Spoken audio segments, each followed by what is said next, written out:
Buenas noches, mi nombre es Carlos Forero. Me encuentro cursando el programa de Ingeniería Electrónica. Hoy vengo a explicar el ejercicio 4 de la tarea 2 de Física General, construcción y análisis de gráficas, movimiento rectilíneo uniforme y movimiento uniformemente acelerado. En esta primera imagen podemos ver el comportamiento de la distancia, la posición, la velocidad con respecto al tiempo cuando tenemos una aceleración de 0 metros por segundo al cuadrado. Entonces acá la velocidad que tenemos es de 3,2 metros por segundo. Al transcurrir un segundo vemos que la distancia recorrida es 3,2. Al transcurrir 2 segundos aumenta a otros 3,2 metros y así sucesivamente. Siempre va a aumentar 3,2 debido a que la velocidad es constante ya que no existe una aceleración. Si miramos la siguiente imagen, que ya es con una aceleración de 2,1 metros por segundo al cuadrado, vemos que no es tan igual como la anterior. Entonces acá podemos ver que la velocidad inicial es 3,20 metros por segundo. Cuando llevamos un segundo, la velocidad ya es 5,33 metros por segundo. Y si podemos observar a través de cada paso de segundo, la velocidad va aumentando. Al ir aumentando la velocidad en cada paso de segundo, ¿qué pasa con la distancia? O la posición. La posición del cuerpo entonces va aumentando. Si vemos acá aumenta 6,4, acá aumenta 8,6 aproximadamente, acá ya 10. Entonces, cada paso de segundo, conforme vaya avanzando el tiempo, la distancia que va a recorrer el cuerpo entre segundo y segundo va a ser mayor. Esto debido a la aceleración. Acá tenemos la tabla de la aceleración cero. Como ya lo explicaba anteriormente, vemos que la velocidad es constante en todo momento y la posición va aumentando exactamente lo mismo entre cada segundo. Mientras que en la aceleración 2,1 metros por segundo al cuadrado, vemos lo que explicaba ahorita. Entonces la posición no va aumentando en la misma proporción. ¿Por qué? Porque la velocidad va aumentando. Al ir aumentando la velocidad, la distancia recorrida también va aumentando gradualmente. Acá tenemos las gráficas. En la gráfica de posición versus tiempo, con la aceleración cero, podemos ver que es una línea totalmente recta. Si vemos la distancia acá, este es el tiempo, entonces de 0 a un segundo, tenemos este avance y vemos que todos los puntos de avance son exactamente iguales. ¿Por qué es? Porque la velocidad se mantiene constante debido a que no existe una aceleración. Ya en el movimiento rectilíneo uniformemente acelerado, quiere decir que hay una aceleración mayor que cero, vemos que la gráfica de la posición ya es un tipo cuadrático. ¿Qué quiere decir eso? Si vemos acá, aumenta la distancia, pero si nos miramos entre el segundo 9 y 10, el aumento es mucho mayor. ¿Por qué es esto? Porque si observamos acá en la gráfica de la velocidad va aumentando.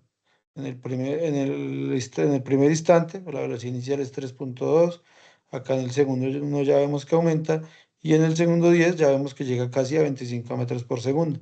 ¿Por qué es? Porque siempre hay una aceleración que es de 2,1. Entonces eso va haciendo que la velocidad vaya aumentando. Entonces, como expliqué anteriormente, mirando las imágenes y las gráficas, en el movimiento rectilíneo uniforme el desplazamiento es directamente proporcional al tiempo. La velocidad permanece constante y no existe aceleración. El objeto se mueve a una velocidad constante en una trayectoria recta. Mientras que en el movimiento rectilíneo uniformemente acelerado, el desplazamiento del objeto crece de forma cuadrática con el tiempo. La velocidad cambia linealmente debido a la aceleración constante y la aceleración se mantiene constante en todo momento. El objeto experimenta un cambio continuo en su velocidad mientras se desplaza en línea recta. Esto es básicamente pues todo lo que vimos aquí en las gráficas. El cambio de la posición cuando la aceleración es 2 o el cambio de la posición cuando la aceleración es cero. La guía nos da tres preguntas. La primera dice, ¿cómo puede diferenciar un movimiento rectilíneo uniforme de un movimiento rectilíneo uniformemente acelerado a partir de las características de sus gráficas de movimiento? Como ya analizamos las gráficas, entonces podemos decir que en el movimiento rectilíneo uniforme la gráfica de la posición en función del tiempo es una línea recta. ¿Por qué? Porque la velocidad es constante debido a que no existe una aceleración, o se puede decir que la aceleración es nula. Mientras en el movimiento rectilíneo uniformemente acelerado, la gráfica de posición es una parábola debido a la aceleración constante. La gráfica de la velocidad es una línea recta inclinada, lo que refleja el cambio constante en la velocidad. La gráfica de la aceleración sí se mantiene en una línea horizontal, solo que es distinta de cero, en nuestro caso es 2,1 metros por segundo al cuadrado. La segunda pregunta dice, sobre el movimiento con aceleración constante, ¿qué sucede cuando la aceleración es cero? Entonces, como ya vimos en la gráfica, cuando la aceleración es cero, la velocidad se mantiene constante debido a que no hay una fuerza que modifique la velocidad del objeto.